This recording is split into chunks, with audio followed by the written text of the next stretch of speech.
मध्य प्रदेश के मुख्यमंत्री शिवराज सिंह चौहान प्रदेश की लड़कियों को अपनी भांजियां मानते हैं। उनके लिए हर तरीके की सुविधाओं को लेकर वो तत्पर रहते हैं, लेकिन फिर भी निचले स्तर के सरकारी तंत्र कई बार उनकी मंशा पर पानी फेरने में कोई कसर नहीं छोड़ते।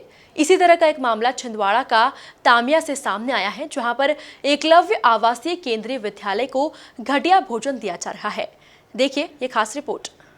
तामिया में करोड़ों की लागत से बना एकलव्य आवासीय केंद्रीय विद्यालय की छात्राओं को नहीं नसीब हो पा रहा है, जिसके चलते छात्राएं भूख हड़ताल पर बैठ गईं। ये छात्राएं साफ कहती नजर आ रही हैं कि उन्हें नाश्ता भी घटिया क्वालिटी का दिया जाता है, जिसमें इल्लियां और बाल आते हैं।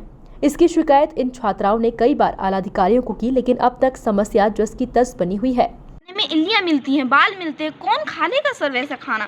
आप ही बताइए। अब वैसा खाना, सब्जियां में इल्लियाँ रेंगती हैं, बाल आते हैं, कीड़े आते हैं, कंकड़ होते हैं, इतनी सारी सब चीजें हैं। इसकी शिकायत कभी किसी की कोई सुनवाई नहीं होती। सिग्नेचर करके दिए, सारी लड़कियां ने करके दिए, प्रिंसिपल मैम को भी बोल, पर कोई सुनवाई ही नहीं हो रही हमारी। हम यही करते रहेंगे तो हम पढ़ेंगे कब सर? वही काम थोड़ी ना करते रहेंगे। हम पढ़ने के लिए आते हैं। हमको खाना ठीक से नहीं मिलता, हमको अधीक्षिका मैम चैन चाहिए, टाइम पे खाना भी नहीं मिलता और भरपूर पेट भर के भी नहीं मिलता। और गिनती की 3 रोटी मिलती है। गिनती की 3 रोटियां मिलती हैं, जिससे लड़कियों का पेट भी नहीं भरता और खाने में भी साफ सफाई नहीं है, ठीक से नहीं बनाती, कीड़े मिलते हैं। तो आप क्या चाहते हो?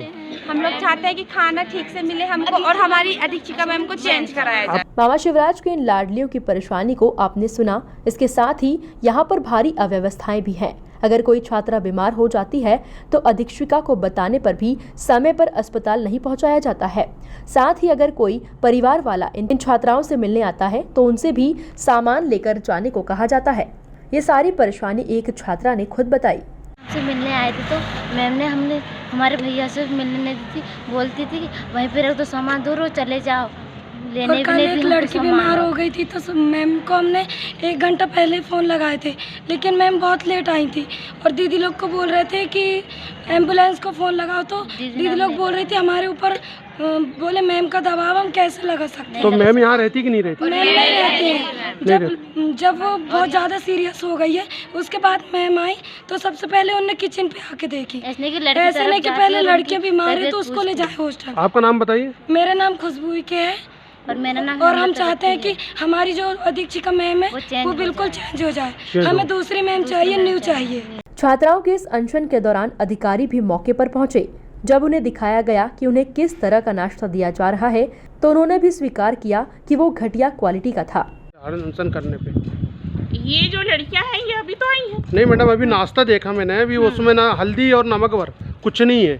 आप दिखाइए, शायद कोई छात्रा के पास में होगा। मैं आपको दिखाता हूँ मैडम, ये शायद घर में कोई नहीं खाता होगा।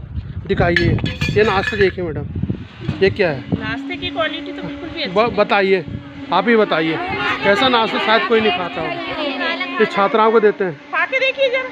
हाँ देखिए,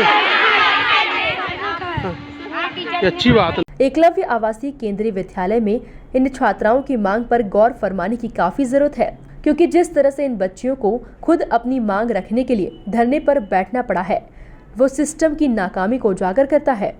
bureau report, MP news, Tamia.